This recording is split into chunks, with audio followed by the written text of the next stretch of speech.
This is the word the mighty God has spoken concerning him. She despises you, laughs you to scorn. The virgin daughter Zion, behind you she wags her head. Daughter of Jerusalem, whom have you insulted and blasphemed? At whom have you raised your voice and lifted up your eyes on high at the Holy One of Israel?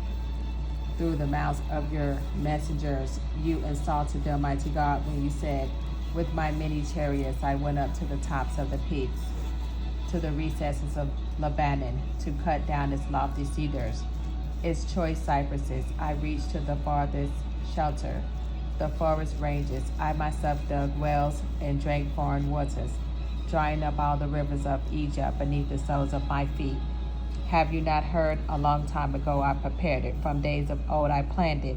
Now I have brought it about. You are here to reduce fortified cities to heaps of ruin. Their people are powerless, dismayed, and distraught. They are plants of the field, green growth, thatch on the rooftops, grain scorched by the east wind. I know when you stand or sit, and when you come or go, and how you rage against me.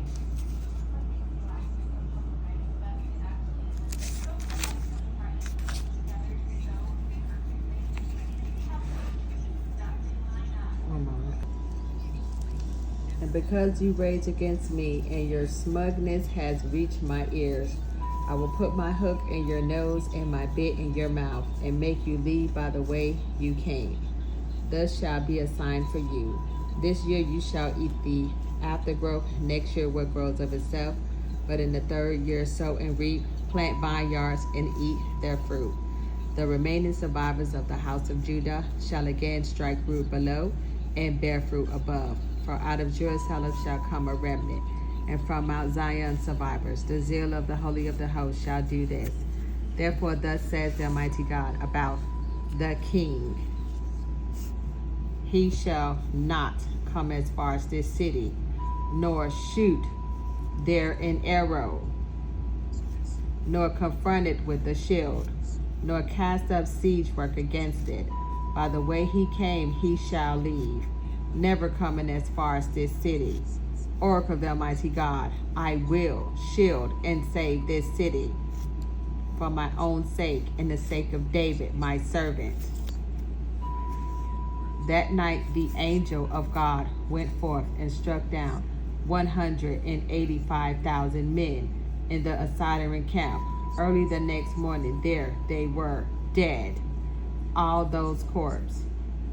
So the Sennacherib and the king of Assyria broke camp, departed, returned home, and stayed in Nineveh. When he was worshiping in the temple, his god Nisroch, his sons Adrammelech and Sharbaziah struck him down with the sword and fled into the land of Ararat. His son Eshadion reigned in his place. 2 Kings 20. End of Hezekiah's reign. And in those days when Hezekiah was mortally ill, the prophet Isaiah, son of Amoz, came and said to him, Thus says the Almighty God, put your house in order, for you are about to die. You shall not recover. He turned his face to the wall and prayed to the Almighty God. Ah, God, remember how faithfully and wholeheartedly I conducted myself in your presence, doing what was good in your sight. And Hezekiah wept bitterly before Isaiah had left the central courtyard. The word of the Almighty God came to him. Go back and tell Hezekiah, the leader of my people, thus says the Almighty God of David your father, I have heard your prayer. I have seen your tears. Now I am healing you. And on the third day you shall go up to the house of the Almighty God. I will add to your life 15 years. I will rescue you in this city from the hand of the king of Assyria, and I will be a shield to this city for my own sake and the sake of David, my servant. Then Isaiah said, bring a poultice of figs and apply it to the boil for his recovery.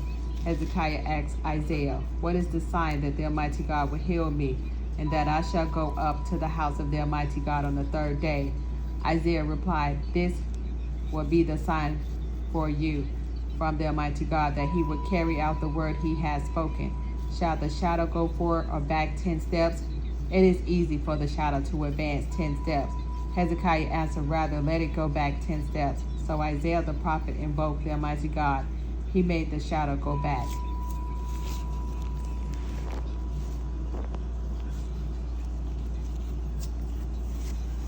Go back 10 steps, and it had descended on the staircase to the terrace of Ahaz. And at that time, Baladan, son of Baladan, king of Babylon, sent letters and gifts to Hezekiah. When he heard that he had been ill, Hezekiah listened to the envoys and then showed off his whole treasury, his silver, gold, spices, and perfume oil, his armory, and everything in his storerooms.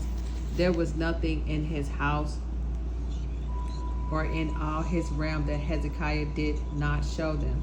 Then Isaiah the prophet came to King Hezekiah and asked him, what did these men say to you, and where did they come from? Hezekiah replied, they came from a distant land, from Babylon. And he asked, what did they see in your house?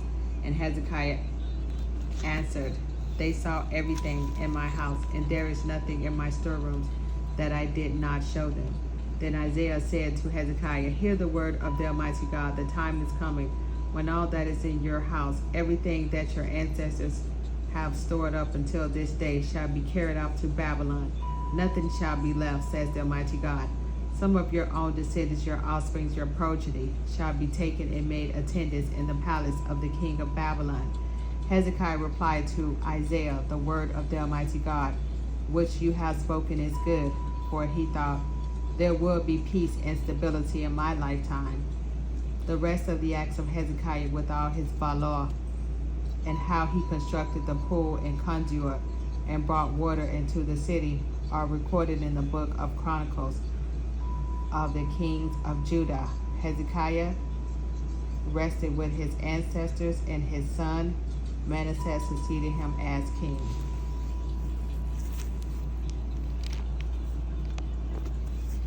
And this is one basically telling me that they were like on the wall.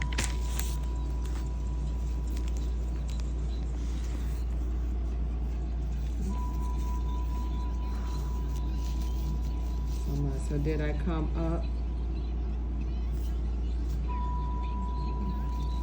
to destroy this place without the Almighty God? The Almighty God himself said to me, go up and destroy that land. Then Eliakim, son of Hilkiah, and Shebna and Joah said to the commander, please speak to your servants in Aramaic. We understand it. Do not speak to us in the language of Judah with the earshot of the people who are on the wall. But the commander replied, was it to your God and to you that my God sent me to speak these words? Was it not rather to those sitting on the wall, who with you will have to eat their own excrement and drink their urine?